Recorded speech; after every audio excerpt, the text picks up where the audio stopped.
नमः संभवाय च मयोभवाय च नमः शंकराय च मयस्कराय च नमः शिवाय च शिवधराय च। जय भोलेनाथ की। मैं अर्धनारीश्वर ज्योतिष से विष्णु शुक्ला आप सभी को नमस्कार करता हूँ, प्रणाम करता हूँ और भगवान से प्रार्थना करता हूँ कि आप सभी सुखी रहें, स्वस्थ रहें। आज हम चर्चा करेंगे कि महामृत्युंजय मंत्र की रचना कैसे हुई।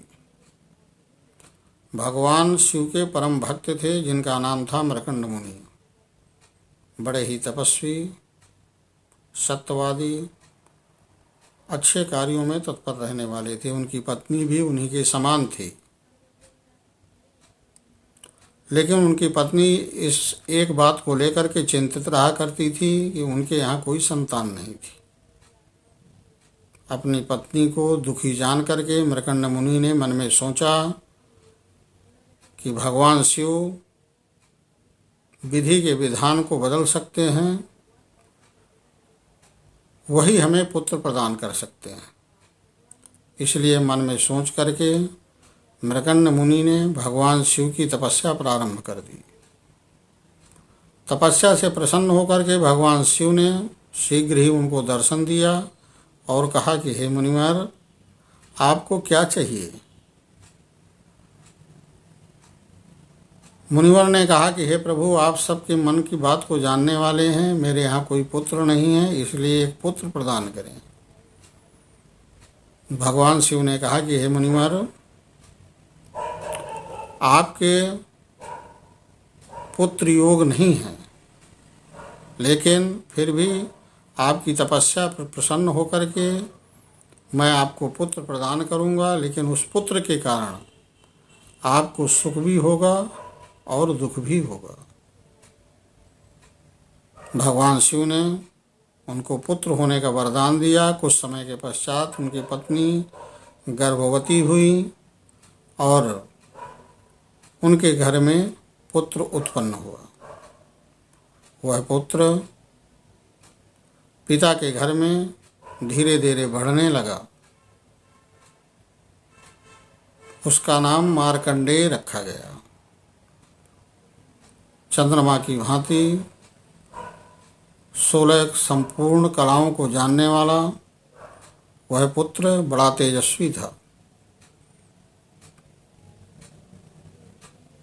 कुछ दिनों के बाद वहां पर सिद्ध संत पधारे। उन्होंने मार्कंडेय की जन्म पत्री और हस्तरेखा देख करके कहा कि हे मृकंड मुनि, आपका यह पुत्र तो अल्पायु है, कुछ वर्षों में ही इसकी मृत्यु हो जाएगी। अपने पुत्र की मृत्यु का समाचार सुन करके उनकी पत्नी बेहोश होकर के गिर पड़ी और रोने लगी। मृकंड मुनि ने समझाया कि जिन्होंने पुत्र दिया है वही इसकी रक्षा करेंगे। कुछ समय के पश्चात मार्कंडेय जी को भी पता चला कि मैं अल्पायु हूँ, तो उन्होंने महामृत्युंजय मंत्र की रचना की और वहीं पर मंदिर में बैठ करके आश्रम में उस महामृत्युंजय मंत्र की जाप करने लगे। उन्होंने प्रार्थना की कि भगवान शिव ने मुझे उत्पन्न किया है, वही मुझे दीर्घायु होने का वरदान देंगे। ऐसा सोच करके वह महामृत्युंजय मंत्र का जाप करने लगे और भगवान शिव का पूजन करने लगे। कुछ समय के पश्चात वह वक्त भी आ गया जिनको मृकंड मुनि को डर था। यमराज के दूत आए। यमराज के दूत जब आश्रम में पहुँचे तो उन्होंने देखा कि मंदिर में मार्कंडेय भगवान का पूजन कर रहे हैं और महामृत्युंजय मंत्र का जाप कर रहे हैं। यमदूतों की हिम्मत नहीं हुई कि उनके पास जा कर के उनको ले जाने की कोशिश करें।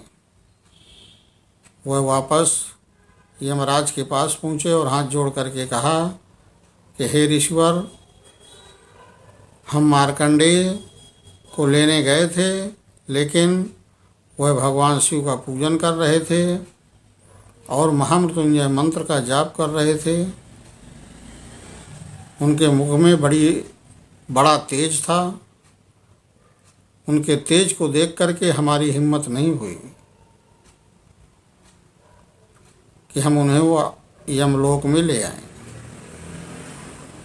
यमराज ने कहा कि हे यमदूतो, आप चिंता न करें, मैं स्वयं मार्कंडेय को लेने जाऊंगा। यमदूत वहाँ से चल पड़े। वहाँ पर जा कर के यमदूत ने देखा कि मार्कंडेय मुनि भगवान शिव की अभिषेक कर रहे हैं और महामृत्युंजय मंत्र का जाप कर रहे हैं।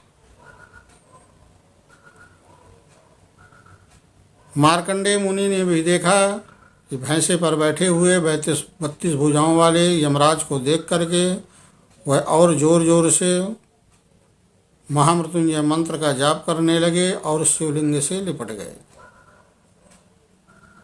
यमराज ने अपना फंदा डाला, लेकिन जैसे ही मार्कंडेय मुनि के गले में फंदा डाला, उसी समय बड़ा भयंकर गर्जना हुई और उस शिवलिंग से भगवान शिव त्रिशूल लेकर के प्रकट हो गए। इतना तेज प्रकाश हुआ जिससे यमराज की आंखें चौंधिया गई। भगवान शिव ने क्रोधित होकर के कहा, हे यमराज, तुम्हारी हिम्मत कैसे हुई? मैंने इस पुत्र को, इस बालक को दीर्घायु होने का वरदान दे दिया है। यमराज ने कहा कि हे प्रभु, यह मृत्यु का निष्ठुर कार्य आपने ही मुझे सौंपा है। मैं क्षमा प्रार्थी हूँ और मुझे क्षमा करें।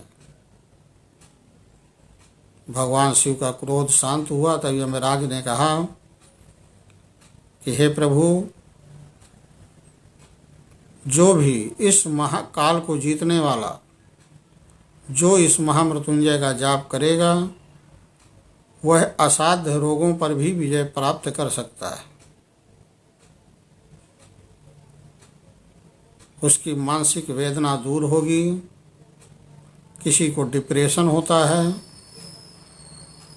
मन घबराता है, शरीर में भयंकर बीमारी है या किसी प्रकार की शारीरिक व्याधियां हैं, वह महामृत्युंजय मंत्र का जाप करके